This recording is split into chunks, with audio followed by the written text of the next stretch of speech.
Wherever you are, leaders are important. Whether it's to lead powerful organizations or just to make sure a group of friends are having a good time. Here are the 7 traits that all great leaders possess. Number 1, they radiate positive energy. There's nothing more important in a team than passion and the will to succeed. And having a positive leader is an important part of that. Sometimes I sign onto Facebook and I see these status updates that just reeks of negativity. These people are not good leaders, and more often than not, they are not very successful either. Great leaders radiate positive energy. Not only does that make them more likable, leading to more trust, it also boosts the team's morale. And countless studies have shown a positive relationship between team morale and productivity. Number 2, they have a proactive attitude. When something goes wrong, it's easy to blame someone else or to find out why it happened immediately. But great leaders put that aside. They shift their focus entirely on solving the problem. I used to be in charge of the takeout service at the restaurant I worked at. So basically, people would call to make their order, and my job is to make sure everything is packed and given to the right person. It was a really busy restaurant, so mistakes weren't that uncommon. This one time, after a customer came to pick up his food, I realized that we forgot to pack part of his order. I was fairly new at the time and I didn't know what to do, but luckily one of the owners of the restaurant was there, so I explained to him what happened. He didn't blame me. He didn't even ask how it happened. Instead, he told me to call the customer, apologize for what happened, and then tell him that we will personally deliver the missing part of his order to his house. At the end of the day, the owner sat down with me to talk about how we can prevent something like this from happening again, but he did it at the end of the day, not when the problem was still unresolved. Great leaders know what to focus on at any given point in time. They are proactive. Number 3, they delegate tasks completely. Great leaders realize that they can't do everything themselves, so they focus on the most difficult tasks and delegates the rest to others. Let's say you make more than $30 an hour, yet every week you still spend several hours cleaning your house and doing the laundry. Considering a maid costs around $30 an hour, you might decide it's worthwhile to hire one to do your housework for you. When I first started delegating my work to others, I was hesitant because I knew that I could probably do a better job than the person I'm assigning it to. For example, a maid might put your clothes in the wrong drawer every once in a while, but you should still hire her, because the extra time you get to work on more valuable tasks generally outweighs the negatives. Delegating also means fully trusting your team to do the task without micromanaging their every move.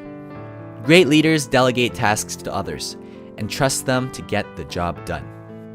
Number 4, they are approachable. A great leader is one who their teammates could see themselves approaching whenever they have a concern or when they simply need someone to discuss things to. When Sam Walton opened over a dozen Walmart stores, he was still available to privately talk to any one of his thousands of employees. Was this the reason Sam Walton was so successful? We can't say for sure, but he is a prime example of someone who's approachable. And it so happens he's also one of the most notable leaders in the last 3 decades. There is a saying that's very appropriate in this situation, and that is, a non-productive work environment is one where employees are discouraged to speak up, fearing the loss of their jobs. Great leaders encourage feedback from all members of the organization. They are approachable. Number 5, they do what they expect of others. If you expect your team to work hard and produce great results, you're going to have to do the same. When I was a kid, I worked at Wendy's, the fast food restaurant. There were 2 managers there, Maria and Francis.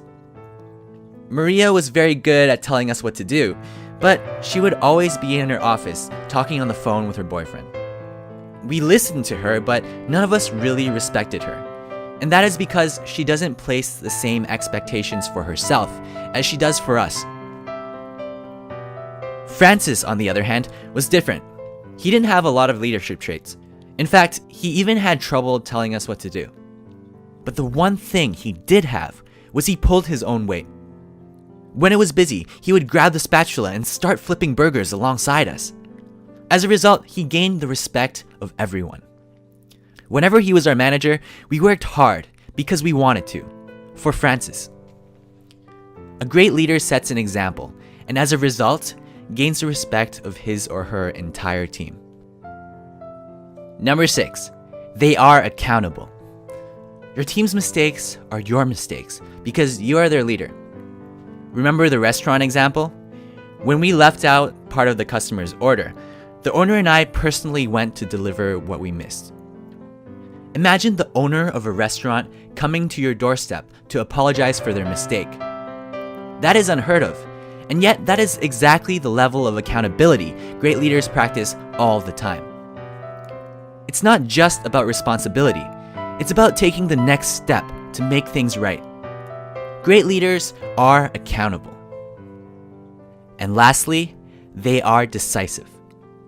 A lot of times, leaders have to make decisions that they are not sure of. But once they have enough evidence to suggest making that decision, they stick with it, and they do it with confidence. Imagine that you are the commander of an army, and you have to make the decision whether to enter the enemy territory from the north or from the west. There's no information as to which one makes more sense, but you will still have to choose. Because without you, their leader, half of your army might decide to invade from the north and half from the west, and some might even call it quits and retreat. Therefore, your job as a leader isn't to always make the right decision, but it's to make a decision in order to keep the team together. Wrong decisions could be fixed, but a scattered team is a recipe for disaster. Great leaders are decisive and confident in their decisions. I hope these tips help you become a better leader. And as always, I hope you enjoyed it. Don't forget to subscribe to see more awesome videos like this one.